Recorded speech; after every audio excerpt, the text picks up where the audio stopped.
Kalau korang beli watt yang paling besar, korang dapat panel besar macam ni tau. 60cm kali 35cm. Panel pula jenis baru yang jenis cekap tenaga. Yang ni lampu solar yang model baru. Cahaya dia terang dan lampu ni boleh nyala dengan lama. Dari maghrib sampai subuh dia boleh nyala dengan selamba. Biasa panel lampu solar ni separuh je saiz ni. Kalau yang ni 2 kali ganda. Panel besar macam ni baru padu. Dia boleh cas lampu dengan cepat. Jadi musim hujan, korang tak perlu risau. Jadi kalau korang nak cari lampu solar yang boleh nyala terang sepanjang malam, korang boleh cek yang model ni.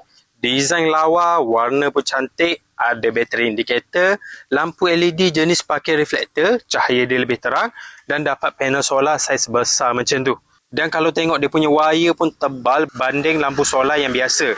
Jadi yang ni memang kualiti dia lagi tinggi. Korang boleh cek lampu solar yang model baru ni dekat link video. Hari-hari pasang lampu ni pun tak ada hal. Korang tak perlu nak bayar bil elektrik.